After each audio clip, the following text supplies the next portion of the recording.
సినిమాలో ఏం చూపించబోతున్నారు అనిల్ రావిపూడి అనేది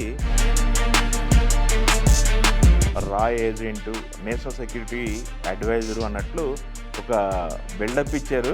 చిరంజీవి గారు డైలాగులు, వెంకటేష్ గారు రియాక్షను. అనిల్ గారు సినిమా చేస్తున్నారంటే ఏదో ఒక బ్లెండ్ ఉంటుంది. రెడీ అయిపోండి సంక్రాంతికి. ఎస్, మన శంకర వరప్రసాద్ గారు ట్రైలర్ అయితే వచ్చేసింది, చూసాము. 2 నిమిషాల 40 సెకండ్లు ఉంది. దీంట్లో ఒక పద్ధతి ప్రకారం ట్రైలర్ కట్ అయితే చాలా నీట్గా జరిగింది. సినిమాలో ఏం చూపించబోతున్నారు అనిల్ రావిపూడి అనేది 1 బై 1 ఆయనైతే కామన్ ఆడియన్స్ అందరికీ కూడా అర్థమయ్యే రీతిలో ట్రైలర్ కట్ అయితే చేయడం జరిగింది. ఫస్ట్ చిరంజీవి గారు స్వాగ్ చూపించారు ఈ ట్రైలర్లో. ఆయన ఒక ఫుల్ స్వింగ్లో స్వాగ్లో ఉంటారు. వెనకమాటలో ఒక వాయిస్, ఏది ఇంటెలిజెన్స్ బ్యూరో, రా ఏజెంటు, నేషనల్ సెక్యూరిటీ అడ్వైజరు అన్నట్లు ఒక బిల్డప్ ఇచ్చారు వాయిస్లో. బట్ ఇక్కడ చూస్తుంటే ఆయన విజువల్గా వంకాయలు కట్ చేసి మసాలా పెట్టడం, ఇలాంటి కొన్ని సీన్స్ అయితే చేయటం జరిగింది. అవి చాలా బాగున్నాయి అనిపించింది. దాని తర్వాత ఫ్యామిలీకి రావడం జరిగింది. ఫ్యామిలీ వైజ్గా శశిరేఖ చుట్టూ, బలమైన క్యారెక్టర్ చుట్టూ శంకర వరప్రసాద్ గారు తిరుగుతున్నటువంటి సన్నివేశాలు ఉన్నాయి. అవి చాలా బాగున్నాయి. దాని తర్వాత లాస్ట్లో వెంకటేష్ గారి ఎంట్రీ ఒకటి ఉంది. ఆ ఎంట్రీకి సంబంధించి ఎంట్రీ బాగుంది. చిరంజీవి గారు డైలాగులు, వెంకటేష్ గారి రియాక్షను, ఇదొక ఫుల్ ఫ్లెడ్జ్డ్ ఫ్యామిలీ బ్లెండ్ లాగా సినిమా ట్రైలర్ అయితే చూపించడం జరిగింది. ట్రైలర్ని మనం సినిమాకి ఒక శాంపిల్ లాగా చూస్తాం కదా. ట్రైలర్ని బట్టి, ప్రొడక్ట్ని బట్టి సినిమా థియేటర్కి జనాలు కదులుతారు కదా.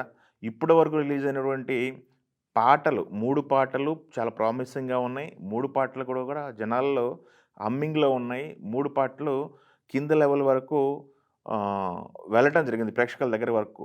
దీంతో పాటు రిలీజ్ చేసిన టీజర్, ఇంతకుముందు టీజర్ రిలీజ్ చేశారు టైటిల్ అప్పుడు, అది బాగుంది, ప్రామిసింగ్గా ఉంది. దానితో పాటు ఇప్పుడు రిలీజ్కి దగ్గరలో ఉన్నప్పుడు 12వ తారీఖు సినిమా రిలీజ్ ఉంది. దీనికి ముందు ట్రైలర్ ఇది. ఇప్పటివరకు కూడా అందరూ కూడా ట్రైలర్ రిలీజ్ అయితే కానీ ఒక అంచనాకు రాలేము ఈ సినిమా గురించి అని మాట్లాడిన ప్రతి ఒక్కరికి కూడా ఈ ట్రైలర్ గట్టి సమాధానం చెప్పే అవకాశం అయితే ఉంది. చిరంజీవి గారిలో ఉన్నటువంటి టైమింగు, వెంకటేష్ గారిలో ఉన్న టైమింగు, నయనతార గారు ఫ్యామిలీ బాండింగ్స్, ఇవన్నీ కూడా చాలా బాగా అమిరాయి. దీంట్లో ఉన్నటువంటి డైలాగులు కూడా చక్కగా ఉన్నవి. లాస్ట్లో మనం చూసుకుంటే వెంకటేష్ గారికి, చిరంజీవి గారికి ఉన్న డైలాగులు, ఏంటి బాస్ నువ్వు ఇది మాస్ ఎంట్రీ, ఫ్యామిలీ మ్యాన్లో ఉన్నావు, మాస్ ఎంట్రీలు ఇస్తున్నావు అని చెప్పేసి ఆయన అనే డైలాగు. ఆయన వెంకటేష్ గారి దగ్గర నుంచి కూడా మీరు మాస్కే బాస్లా ఉన్నారు, ఫ్యామిలీ వైపు తిరిగారేంటి, ఫ్యామిలీ వైపు వచ్చారేంటి అని చెప్పేసి ఆయన చెప్పే డైలాగులు, ఇవన్నీ కూడా చాలా సరదాగా ఉన్నాయి.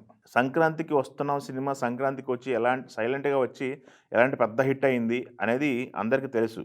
అది ఒక సెలబ్రేషన్లా జరిగిందనమాట. దాదాపు ఒక 4 రోజుల పాటు థియేటర్లు కదిలారు ఫ్యామిలీలు. గతంలో ఎన్నడూ చూడనటువంటి బల్క్ టికెట్లు దిగినాయి అనమాట బాక్స్ ఆఫీస్ దగ్గర. ఒక ఫ్యామిలీ నుంచి ఒక 5, 10 టికెట్లు, 15 టికెట్లు ఇలా బల్క్ బుకింగ్లో జరిగిన సినిమా సంక్రాంతికి వస్తున్నాం. అది మళ్ళీ ఆ మ్యాజిక్ రిపీట్ అయిపోద్ది అని ఈ ట్రైలర్ చూసిన తర్వాత మనకు అనిపిస్తుంది. వాళ్ళు తిరుపతిలో ట్రైలర్ రిలీజ్ చేశారు. అనిల్ రావిపూడి గారు, రామజోగ శాస్త్రి గారు, సుష్మిత గారు, సాహు గారు పాటు వీళ్ళు నలుగురు వెళ్ళి తిరుపతిలో ట్రైలర్ రిలీజ్ చేయడం జరిగింది. ట్రైలర్ రిలీజ్ సందర్భంలో అనిల్ గారు చెప్పడం జరిగింది, 2 గంటల 32 నిమిషాలు ఈ సినిమా ఉంటుంది, ఫుల్ రైడ్, ఫన్ రైడ్లా ఉంటుందని చెప్పి ఆయన చెప్పడం జరిగింది. సో వాళ్ళైతే ఫుల్ కాన్ఫిడెన్స్గా ఉన్నారు. ఆడియన్స్కి కూడా ఈ ట్రైలర్ చూసిన తర్వాత ఫుల్ కాన్ఫిడెన్స్ని ఇచ్చారని మనం చెప్పాలి. బాక్స్ ఆఫీస్ దగ్గర అయితే ఈసారి మన శంకర వరప్రసాద్ గారు గట్టిగానే స్ట్రాంగ్గా నిలబడే అవకాశాలు ఉన్నాయని ఈ ట్రైలర్ చూస్తే అర్థమవుతుంది. సో వాళ్ళైతే కాంపాక్ట్గా 2 గంటల 32 నిమిషాలు కాంపాక్ట్గా ఏదైతే చూపించాలనుకున్నారో అది సినిమాతో వాళ్ళ బాక్స్ ఆఫీస్ రైడ్ అనేది కొనసాగుతుందని మనం చెప్పాలి.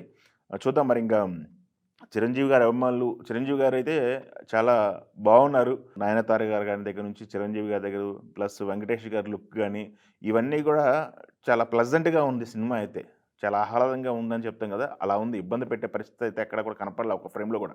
రెడీ అయిపోండి సంక్రాంతికి. అటు చూస్తే కోళ్ల పందాలు, సంక్రాంతి అంటే కోళ్ల పందాలు, దాంతోపాటు మనకు ఇంకో సంప్రదాయం సినిమా పందాలు. సో ఈ సినిమా పందాలలో, సినిమా బరిలో అయితే 5 సినిమాలు దిగుతున్నాయి మన తెలుగు నుంచి స్ట్రైట్గా. ఒక 2 డబ్బింగ్ సినిమాలు ఉన్నాయి. చూద్దాం 7 సినిమాల్లో ఏది నెగ్గిద్ది, ఏది తగ్గిద్ది అనేది మనం చూడాలి. ఈ సినిమా అయితే మన శంకర వరప్రసాద్ గారు అయితే గట్టిగా బాక్స్ ఆఫీస్ దగ్గర నిలబడే సూచనలైతే కనపడుతున్నాయి ఈ ట్రైలర్ చూసిన తర్వాత. చాలా ప్రామిసింగ్‌గా ఉంది.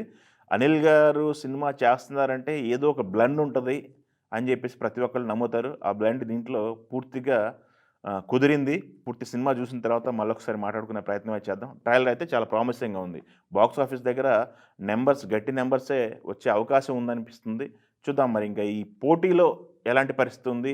ఏ రేంజ్ వరకెళ్తుంది సినిమా అనేది వేచి చూడాల్సిన సందర్భం ఉంది. ఇంకా పొట్టమంటే ఇంకా 1 వీక్ ఉంది. ఈ 1 వీక్ తర్వాత సినిమా రిలీజ్ ఉంది కాబట్టి అందరూ ప్రిపేర్ అయిపోండి సినిమా చూసి ఎంజాయ్ చేయడానికి. Thank you.